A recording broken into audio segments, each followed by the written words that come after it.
خوشی کی بات کے سوا اور کچھ نہیں کہ آپ نے ہر جگہ میرے لیے محبت کے پھول نچھاور کیے، اور یقیناً میں نے وہ جوش اور جذبہ جو دیکھا وہ آج تک میری آنکھوں کے سامنے ہے۔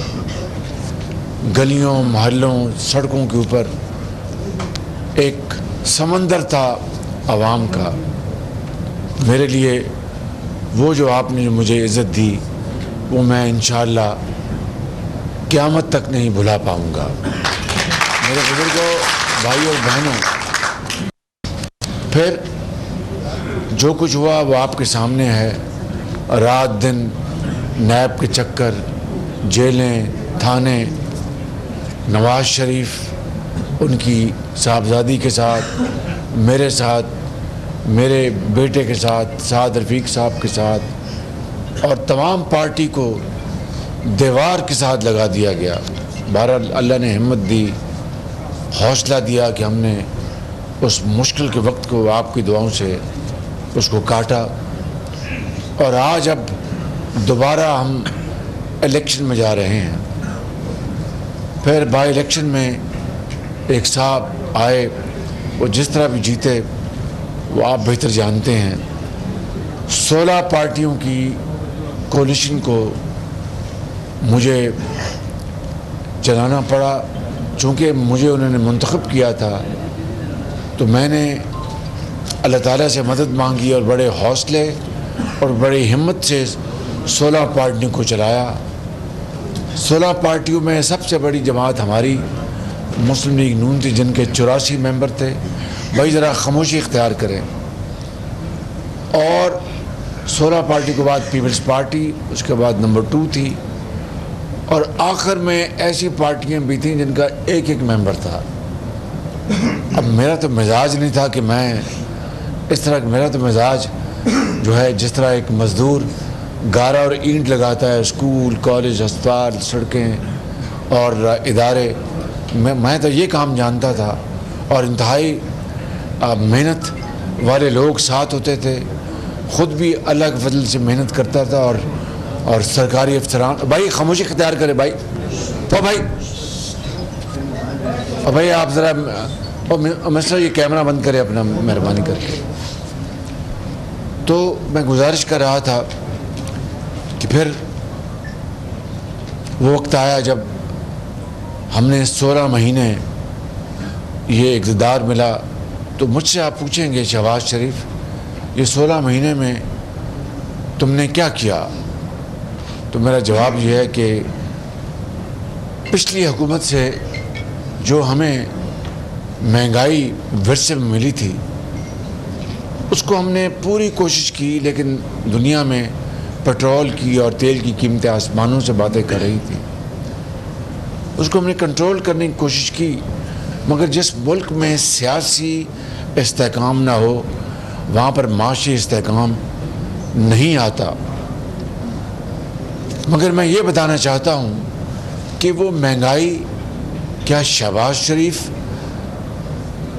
سوچ بھی سکتا تھا کہ مہنگائی میں اضافہ ہو؟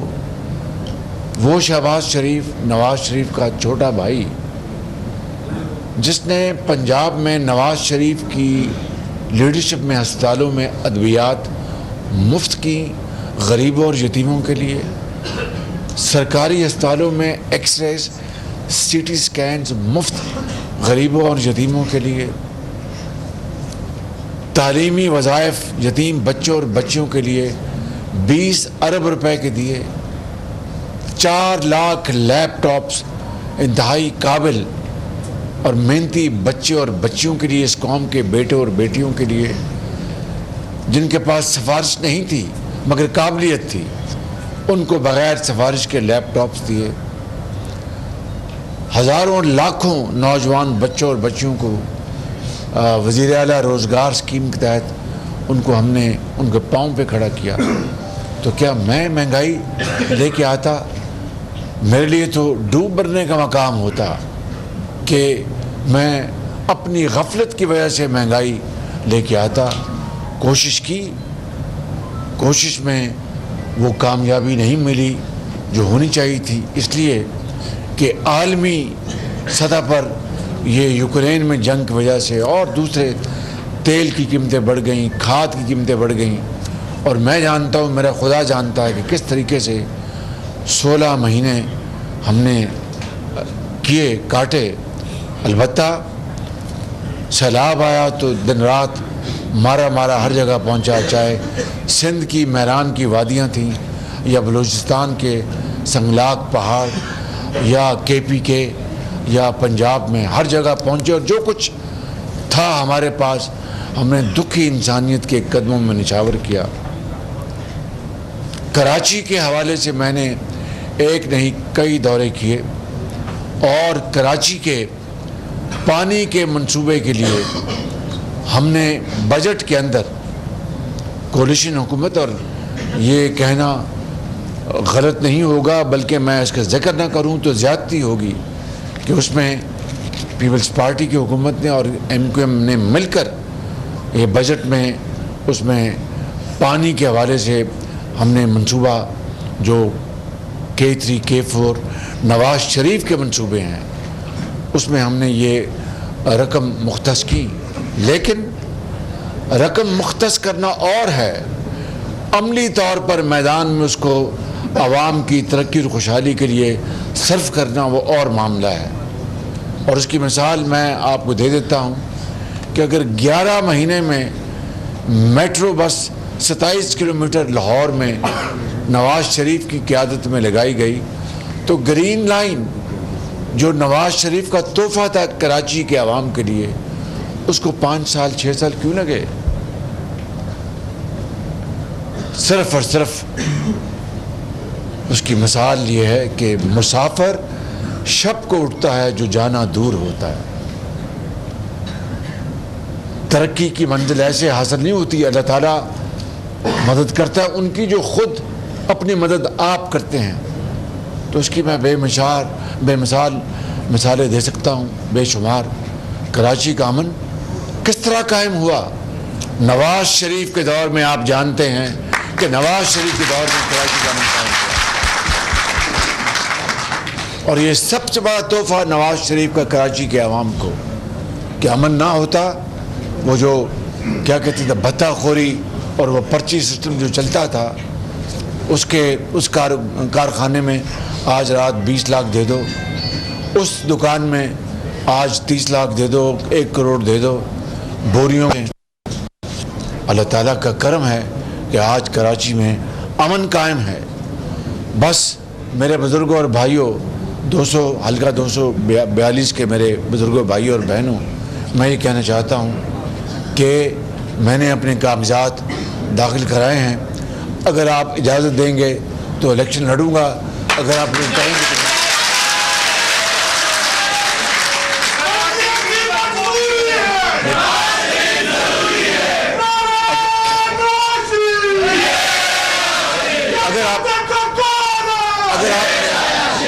اگر آپ نے اپنے ووٹوں سے 8 فروری کو میاں نواز شریف کو کامیاب کرایا بطور وزیر اعظم پاکستان، تو میں آپ سے ان کے چھوٹے بھائی کے ہونے کے ناطے